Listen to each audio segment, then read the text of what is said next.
Alléluia. Mais tu dois comprendre par là que si tu ne viens pas à la saine doctrine, quelle que soit l'éloquence de ton pasteur, quel que soit ce que tu peux penser, tu es tenu par le monde des ténèbres. Tant que tu ne viens pas à Christ, dans la vérité, dans la justification, dans le dépouillement du corps, dans la sanctification du cœur, de l'âme et de l'esprit, tu peux raisonner. Tu peux avoir même pour pasteur Mohamed Sanogo, Karambeli, tu peux avoir pour pasteur Joël Tatou, Joyce Meyer ou consort, bien-aimé, tu perds ton temps. Je te le dis, si tu ne viens pas à Jésus-Christ par la saine doctrine, tout ce que tu fais, c'est du folklore. Christ ne te connaît pas et tu es sur le joug de la malédiction. Tes proches qui sont sorciers te tiennent. Tes oncles qui sont sorciers te tiennent. Tes grands-parents qui sont sorciers te tiennent. Et c'est pourquoi, malgré que tu es dans ces églises de renom, tu constates des visitations de maris de nuit, des femmes de nuit. Souvent même, c'est ton pasteur que tu vois venir coucher avec toi. Ils sont là. Tes pasteurs ne peuvent rien pour toi parce qu'eux-mêmes ont fait allégeance à Satan. Oui, ils ont fait allégeance à Satan et ils sont dans le communisme. Ils sont avec les musulmans, ils sont avec des sectes, ils sont avec l'église catholique. Et tu vois souvent dans ton église, tu vois souvent des pasteurs qui viennent prêcher avec de grosses chaînes et des chevaliers. Ce sont des francs-maçons. Tant que tu es là-bas, ta vie ira de mal en pire. Oui, tu peux avoir des biens matériels, mais bien aimé, les biens matériels ne te donnent pas accès au ciel. Avoir une voiture, avoir une maison, avoir une 2 chambres salon, avoir un travail, ça ne te donne pas accès au ciel. Le diable aussi béni. Le diable aussi béni, c'est pourquoi je t'exhorte, bien-aimé, à venir à la saine doctrine. Amen. Le Hébreux 12, verset 14 dit, recherchez la paix avec tous et la sanctification sur laquelle nous le verra le Seigneur. Bien-aimé, si tu ne viens pas à la saine doctrine, je te dis, tout ce que tu fais, c'est du pipeau. Tu n'es même pas chrétien. Le royaume des cieux ne te connaît pas. Et nous qui sommes les serviteurs de Dieu, on ne te connaît pas. Tu n'es pas des nôtres, tu n'es pas du royaume céleste. Le Seigneur Jésus ne te connaît pas non plus. Tu peux des allées, tu peux de l'église méthodiste, tu peux de vase d'honneur, tu peux des CMCI, tu peux des témoins de Jéhovah, tu peux de l'église catholique, tu peux tout ce que tu veux, tu n'es pas chrétien. Alléluia. C'est pourquoi je t'exhorte, mon bien-aimé, à courir pendant qu'il est encore temps, pendant que tu as quelques minutes à vivre. Cours de toutes tes forces. Viens rencontrer le Seigneur Jésus-Christ. Bien-aimé, c'est la dernière vague. Il n'y en a pas 2, il n'y en a pas 3. C'est le dernier réveil. Il n'y en a pas 2, il n'y en a pas 3. C'est la seule. C'est la seule d'ailleurs. C'est le seul réveil. Et il n'y en a pas 2, il n'y en a pas 3. Viens dans le réveil. Viens, approche-toi du Seigneur Jésus-Christ en toute humilité. Tu vas voir, il va te faire sortir de l'Égypte. Il va te restaurer. Il va t'accorder sa grâce et son bonheur. Et assurément, si tu es persévérant, loyal et fidèle, il t'accordera la vie éternelle. Allez, bien-aimé, prends bien soin de toi. Et cours, viens rencontrer le véritable Dieu. Pas Bar Jésus, pas le Dieu du leadership, pas le Dieu de comment réussir 2023, pas le Dieu de la motivation où les pasteurs sont devenus maintenant de coachs. Des coachs sportifs ou des coachs de motivation. Non, non, non, ça c'est pas Jésus. Alléluia. Où on te prêche le mariage, on te prêche l'élévation. Ça c'est pas Jésus. Non, non, non, ça n'a rien à voir avec l'évangile de Christ. Mais je te dis une chose. Si le Seigneur était un motivateur, s'il était venu pour te motiver pour que tu réussisses dans ton entreprise, personne n'allait le mettre à la croix. Si le Seigneur Jésus était venu juste pour que tu te maries, personne n'allait le crucifier. Si le Seigneur Jésus était venu juste pour que tu aies un visa pour aller, je ne sais pas, au Canada, en France, au Mali, au Maroc, bien aimé, le Seigneur n'allait pas être à la croix. S'ils l'ont mis à la croix, et si les apôtres et même les chrétiens ont été tués par le système catholique et par beaucoup de leurs, bien aimé, c'est parce que l'évangile qu'ils prêchaient était tranchant. Amen. Venez séparer moi et les jointures. Venez mettre la différence entre la lumière et les ténèbres. Bien aimé, depuis que tu es en Christ, tu as déjà été persécuté pour Jésus. Tu penses que Jésus, c'est une simple idole, ou une croix que tu mets à ton cou, ou une bague que tu mets à ton doigt? Non, mais ça, c'est de l'idolâtrie. Bien aimé, c'est de l'ignorance, c'est de la théologie. Dieu n'est pas dans le théol. Dieu, Jésus-Christ de Nazareth n'est pas dans la théologie. Il est dans sa parole. Et lorsqu'on lit le livre d'Ésaïe, de 1 Jean 2, au verset 17, il est dit que ceux-là, ceux qui auront gardé ma parole, ceux qui vont garder ma parole demeureront éternellement. L'ennemi, pour demeurer éternellement, tu dois garder la vie en toi. Tu dois garder la parole. Or, là où tu ne t'enseignes pas la parole, on t'enseigne des chimères. Tes pasteurs sont des professeurs de management, sont des professeurs d'université, d'école commerciale et tout ça. Ça, c'est pas Christ. Bien-aimé, l'évangile qu'on te vend, les biscuits qu'on te vend, l'huile qu'on te vend, la parole de Dieu qu'on te vend, d'ailleurs même comprends une chose, dès l'instant où ton pasteur demande à ce qu'on lui verse de l'argent pour le rencontrer, il n'est pas serviteur de Dieu. Dès l'instant où pour rencontrer ton pasteur, il faut déjà payer de l'argent pour le rencontrer, il n'est pas serviteur de Dieu. Dès l'instant ton pasteur a sa photo devant l'église ou dans l'église, il n'est pas serviteur de Dieu, même si c'est pour une évangélisation. C'est pourquoi ce n'est pas un serviteur de Dieu, c'est un agent de Satan. L'employé peut-il avoir le nom, un autre nom écrit à l'entrée de l'entreprise de son patron que le nom de l'entreprise de son patron? Dis-moi, l'employé peut-il avoir le nom, un nom concurrent à celui de son patron? Si tu travailles, je ne sais pas moi, à la BHCI, tu ne peux pas demander à ce qu'on enlève le logo de la BHCI pour mettre ton logo. Vous êtes serviteur de Dieu. Le serviteur ne peut pas mettre sa photo devant la maison de son patron. Jamais. Lorsque vous allez chez vous à la maison, les photos qui sont plaquées dans vos maisons, filmez un peu les photos là, mes filles. Lorsque vous allez chez vous à la maison, dans vos maisons, lorsqu'on voit les photos qui sont placardées un peu partout dans la maison, il y a la photo de vos servants dedans, il y a la photo de votre boy dedans. Amen. Voici une photo des hommes de Dieu. On voit ici, on voit bien ici, l'apôtre Jean-Jacques, l'évangéliste Élie, le pasteur Jacques et le serviteur de Dieu Abraham. Dites-moi, dans les photos que vous avez chez vous à la maison, vous avez les photos de votre boy, de votre bonne, vous avez les photos de votre gardien, de votre vigile, de votre chauffeur. Vous avez une seule photo de votre personnel de maison.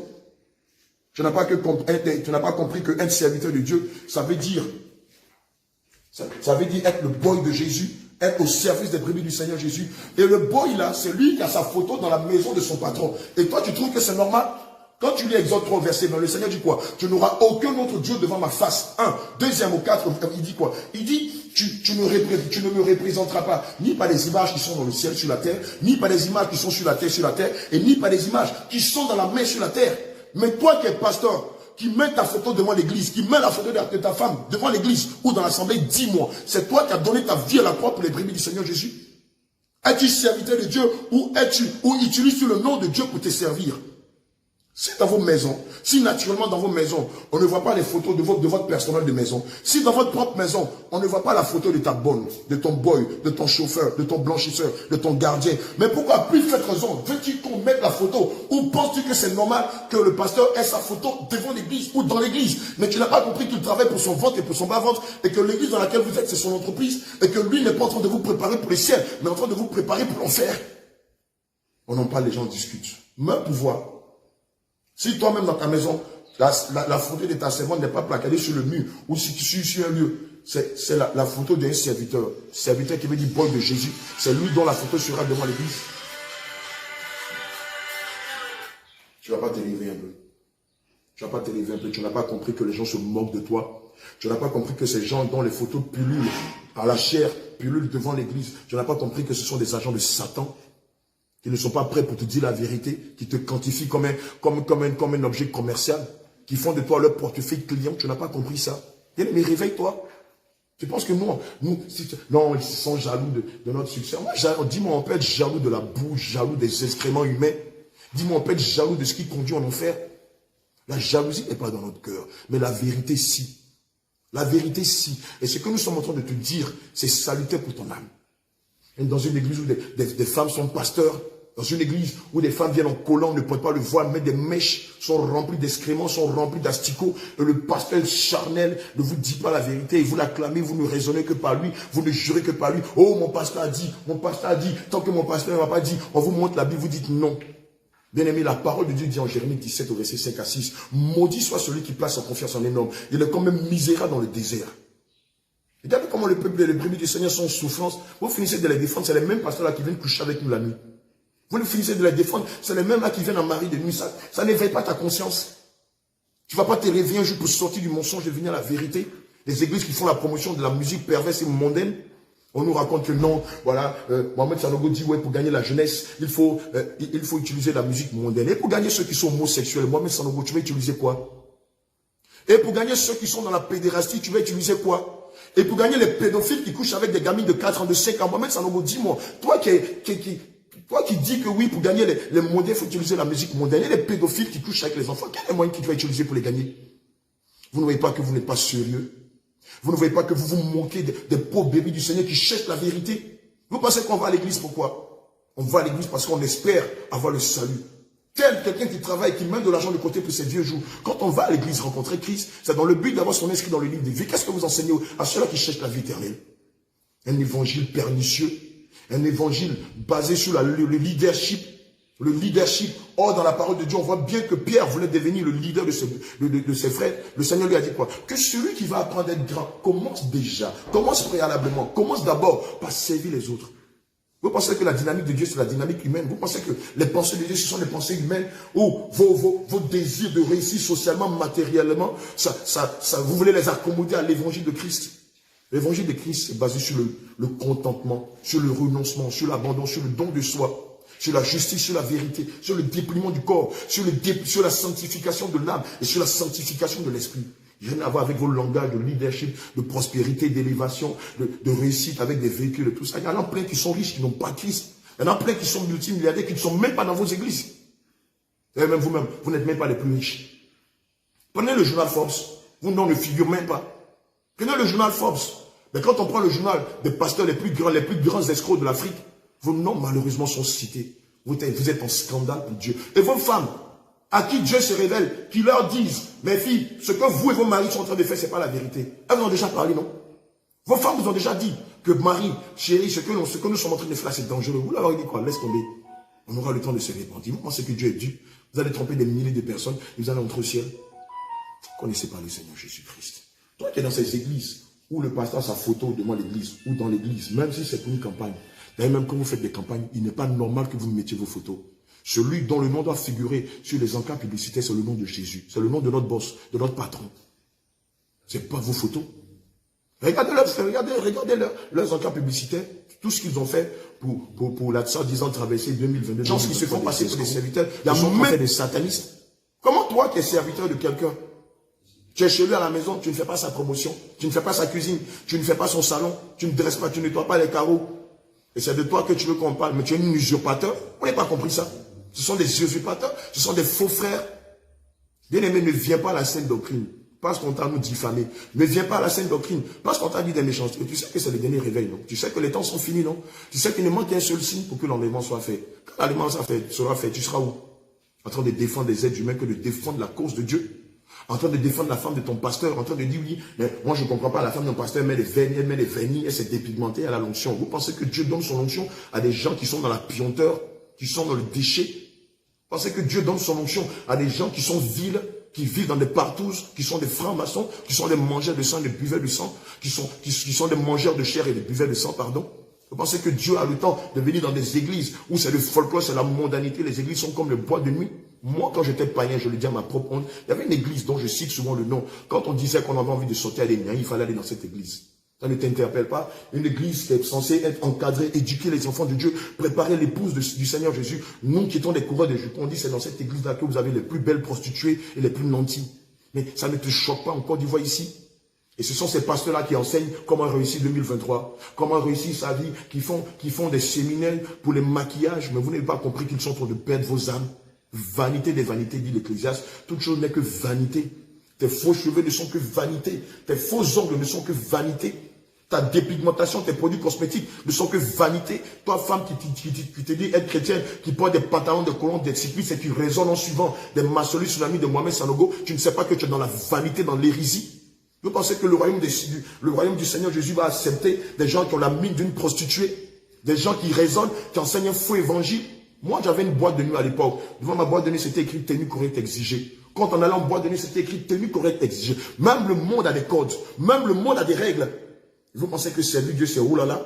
C'est oliba, olibaou? Vous pensez que sur Dieu, on fait ce qu'on veut, c'est le cœur, c'est le cœur. Tu n'as rien compris. Dieu t'a donné ton corps, ton âme et ton esprit afin que tu le révères avec n'importe quoi. Mais c'est là, le pasteur Tan a dit, mais vous pensez qu'on les prend au ciel? Ils ne sont que du vent. Ils sont insignifiants devant Dieu. Quiconque n'enseigne pas la vérité dans sa profondeur et dans son intérieur n'est pas de Dieu. Tout ce qui n'enseigne pas l'ancienne alliance de la nouvelle alliance n'est pas de Dieu. Tout ce qui combat la sainte doctrine de la sanctification n'est pas de Dieu. Il n'a qu'à être le plus grand pasteur. Le monde céleste se fout pas mal de lui. Il n'a qu'à être le pasteur qui a 10 000 membres, 20 000 membres, 50 000 membres. Il y a 20 cultes. On prêche là-bas dans toutes les langues. Le Seigneur Jésus ne les connaît pas. Et vous qui les suivez, le Seigneur Jésus ne vous connaît pas non plus.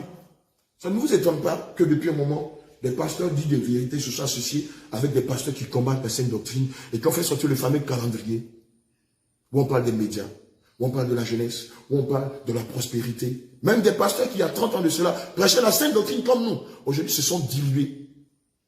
Qui célèbrent la Noël, qui célèbrent le 1er janvier, qui permettent que la femme... Regardez à l'époque, il y a 30 ans de cela, on peut dire, il n'y a pas de femme pasteur.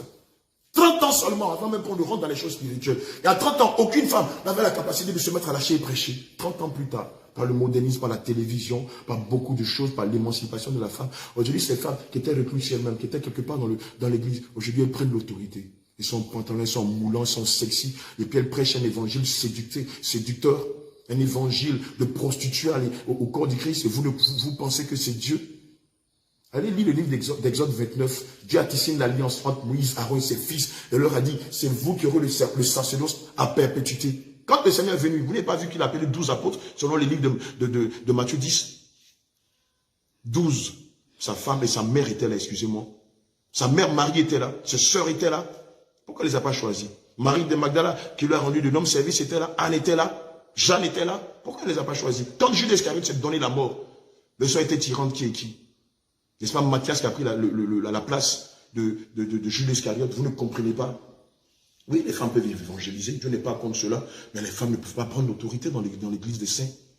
C'est pourquoi il est dit dans le livre de 1 Corinthiens 14, au verset 33 à 38, Dieu n'est pas un Dieu de désordre, mais un Dieu de paix, comme dans toutes les églises des saints. Ce qui veut dire que si une femme est pasteur, ce n'est pas une église des saints. Ce qui veut dire que si dans une église, une femme se tient à la chair et prêche, elle n'est pas de l'église des saints. On est en train de vous ouvrir les yeux, vous contestez, mais vous contestez contre votre propre mort éternelle. Vous contestez contre votre propre homme éternel. C'est pourquoi toi qui m'entends que dans ce genre de secte-là, je t'en prie, sors de là-bas. Viens à l'église primitive. Viens dans l'église où on prêche la sainte doctrine dans son entièreté. Oui, aujourd'hui, je vais me taper la poitrine. Viens dans notre église. Oui, viens dans l'église que le Seigneur nous a donnée. Parce que les gens aiment bien ça. Donc tu me dis quoi? C'est dans ton église? Oui, notre église là, elle appartient à Jésus. Le Seigneur Jésus est le directeur de cette église. Le Saint-Esprit, le Seigneur Jésus est le fondateur de cette église. Le Saint-Esprit est le directeur de cette église. Et nous ne sommes que des gestionnaires. On n'est même pas responsables. Toute la responsabilité revient au Seigneur Jésus. Les orgueilleux, je suis le fondateur, je suis le créateur. Vous pouvez créer l'église de Dieu, elle est d'abord spirituelle. Vous qui êtes charnels, vous pouvez créer quelque chose de spirituel. Des illettrés, des analphabètes spirituels qui sont là et leur gros ventre qui racontent n'importe quoi. Qui ne savent rien de Dieu, qui s'érigent en donneur de leçons. Vous ne savez pas que vous êtes en train de perdre les brebis du Seigneur. Et le Seigneur vous avait bien prévenu en vous disant, malheur à vous. Il a dit quoi? Qu'il n'y ait pas un grand nombre d'enseignants. Car les enseignants, les pasteurs, les docteurs, les évangélistes, les prophètes et les apôtres seront jugés plus sévèrement. N'enseignez pas la sainte doctrine. Et j'entends les gens qui disent, oui, moi Dieu m'a appelé, j'ai ma vision. Vous avez perdu la tête. Vous pensez que quand on sait Dieu, on a sa vision. Vous pensez que servir Dieu, ça va sa propre vision. Qui est celui-là qui vient travailler dans une société et qui veut donner une vision au patron? Le patron a sa vision. Notre patron, c'est Jésus. Et sa vision, c'est la sainte doctrine. Non, dans telle communauté, on prêche telle vision. Mon Dieu m'a appelé, j'ai ma vision. Mais tu parles de quoi? Ta vision, c'est la vision de Jésus. Et toi, tu te soumets à sa vision, qui est la sainte doctrine, qui est préparée sur l'église pour le ciel. Et non pas lui enseigner des chimères, non pas lui enseigner à avoir des regards sur les choses matérielles. Qu'est-ce qu'il a dit en Colossiens 3, verset 1? Il a dit quoi? Si donc vous êtes ressuscité avec Christ, cherchez les choses d'en haut, qui sont plus excellents que les choses de la terre. Qu'est-ce qu'il a dit en Matthieu 6, au verset 33? Cherchez premièrement les choses du royaume et la justice de Dieu, afin que tout le reste vous soit donné. Non, mon Dieu m'a appelé, mais j'ai ma vision. Ah, toi, tu as ta vision. C'est-à-dire, toi, tu vas subordonner ta vision à celle de Jésus, parce que tu penses que c'est toi qui as appelé Jésus. Tu penses que c'est toi qui as demandé au Seigneur de descendre de son trône de gloire et de venir donner sa vie à la croix. Tu penses que tu t'es crucifié pour lui. Tu penses que tu es Dieu à la place de Dieu. Oui, Kakou Philippe dit qu'il a sa vision. Lui, c'est un antéchrist. Mais si toi, réellement, tu as reçu l'appel, tu dois te soumettre à la parole de Dieu. Et n'y ajoute rien, et n'y retranche rien. Sinon, malheur à toi. Non, j'ai ma vision. Dieu m'a appelé, mais moi, j'ai ma vision. Ah, quelqu'un t'appelle pour travailler dans son champ. C'est toi qui m'as dit comment on doit moissonner, comment on doit semer. Il faut te réveiller. Il faut te repentir de tes hérésies. Toi qui es pasteur franc-maçon, je te mets en garde. Toi qui es pasteur franc-maçon, toi qui as reçu un appel authentique, et à cause de la faim, et à cause de la gloire de ce monde, à retourner ta veste et qui a fait allégeance à Satan, je te mets en garde. Malheur à toi. Si tu ne te répands pas, ta femme et toi et tes enfants, tel le Seigneur l'a fait pour Dathan, pour Corée et pour Abiram, le Seigneur le fera pour toi. Mais en pire, si vous ne voulez pas enseigner la sainte doctrine et permettre aux enfants de Dieu d'avoir accès à leur Seigneur Jésus, écartez-vous, taisez-vous, à la limite même fermez vos boutiques, fermez vos camps d'embarcation pour l'enfer et mettez vos affaires. Est ton petit commerce, ta supérette, est ta blanchisserie, ton pressing. Mais si vous avez décidé de professer le nom de Jésus, et que malheur à vous, vous savez délibérément que ce que vous enseignez n'est pas de Dieu. Et à cause de la gloire, et à cause de la vanité, vous avez décidé de tordre le cou à la sainte doctrine. Malheur à vous. Malheur à vous. Nous, quand on était dans la rue, on dit ça là, il y a un ramba. Dans la rue, on dit il y a un ramba, c'est-à-dire il y a un retour à l'envoyeur. Si vous décidez de professer Christ, et que vous décidez de changer sa doctrine, que le Seigneur compassionne de vos âmes. Ceux qui ont encore de l'intelligence, répentez-vous. Ceux qui sont fous, continuez de tromper les brebis du Seigneur. Et je vous dis, devant le trône blanc, chacun de vous va rendre compte des faits, des gestes, des enseignements, des exhortations, de tout ce qu'il a fait dans le nom de Jésus. Que le Seigneur ait compassion de vos âmes.